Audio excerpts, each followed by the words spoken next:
Sir, Yusuf Pathan सहित शत्रुघ्न सिन्हा भी है इसमें।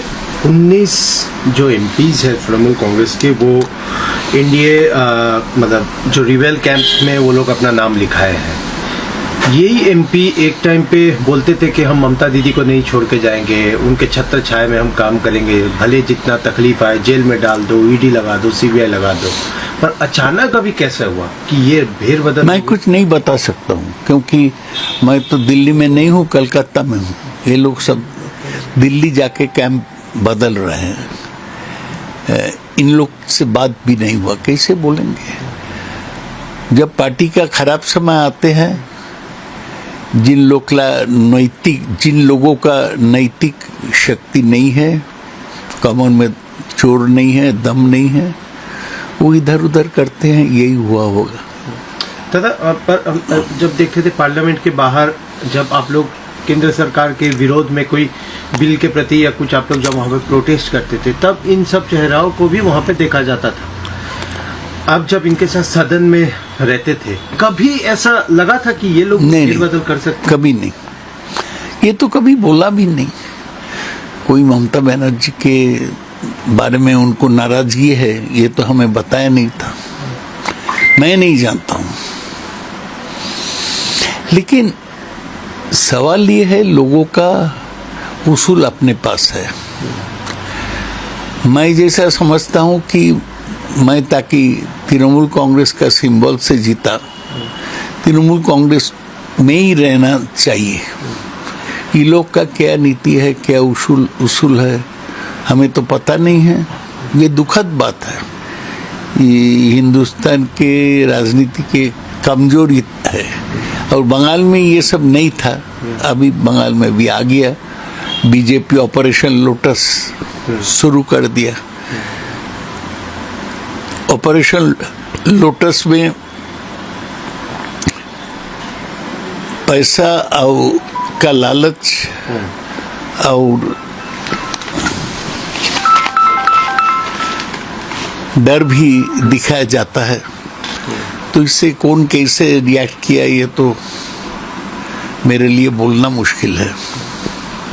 बहुत ऐसे एमपी थे जो महिला एमपी भी, शाइनी घोष को भी देखे थे, ममता बनर्जी जैसे साड़ी पहनती है, चप्पल पहनती है, वो भी उस रूप से अपने आप को तो ये सब मुझे बोलने का क्या फायदा है? अभी अचानक से ये बगावत, वो लोग व्याख्या देंगे, वो लोग समझाएंगे कि क्यों वो अपना जगह बदल रहे हैं।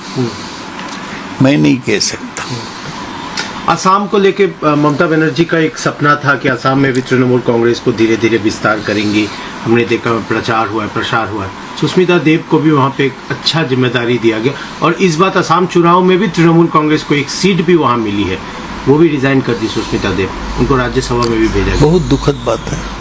सुष्मिता देव तो हमारे प्रांत के नहीं है, तब भी उसको राज्यसभा मेंबर बनाया गया था।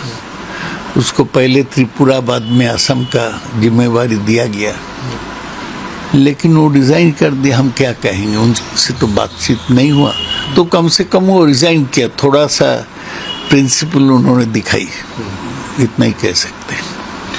दादा, जिस तरह से सीआईडी ऑफिशियल्स ममता बनर्जी के रेसिडेंस में जो ऑफिस है, जिस तरह से घुसे हैं, क्या लगता है कि कहीं ना कहीं ऑपरेशन लोटस इनके माध्यम से भी चलाया जा रहा है? नहीं, ऑपरेशन लोटस लोगों को तोड़ाने का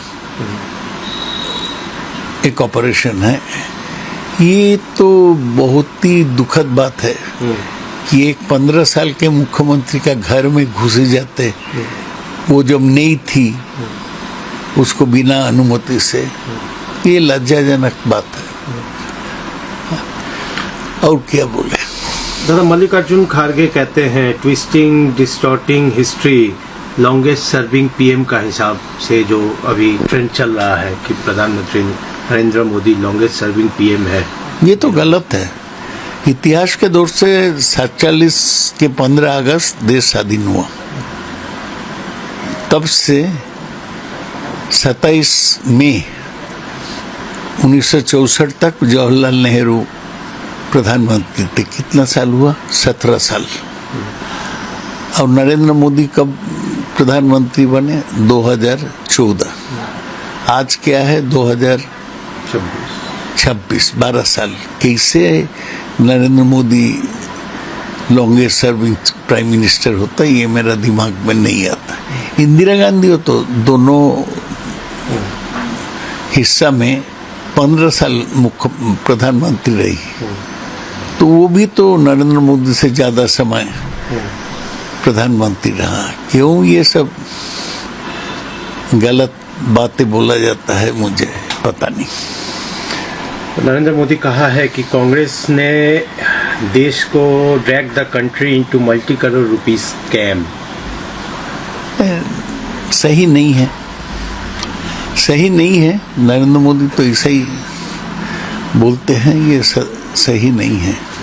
कांग्रेस के जमाने में 2-4 स्कैम हुआ था, लेकिन बीजेपी के जमाने में अभी तक तो राफेल खरीदने का जो चुक्ति, उसके बारे में सफाई नहीं मिला।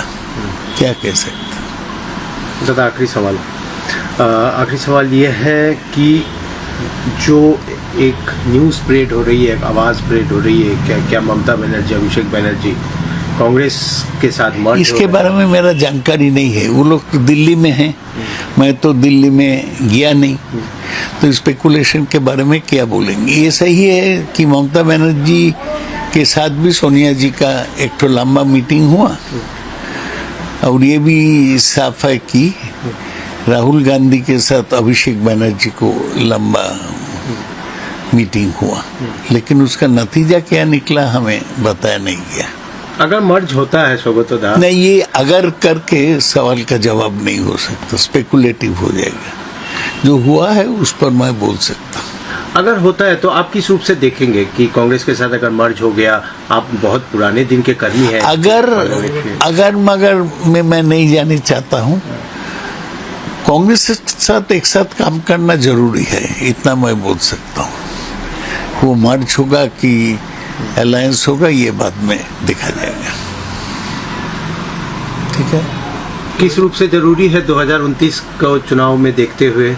नहीं, ये बीजेपी का जो हमला है, बीजेपी यहाँ पश्चिम बंगाल में तृणमूल के लोगों पर हमला कर रहा है, तृणमूल का पार्टी ऑफिस तोड़ रहा है, ये सब के खिलाफ सब लोग को इकट्ठा करना चाहिए। इसलिए कांग्रेस को साथ लेना जरूरी है।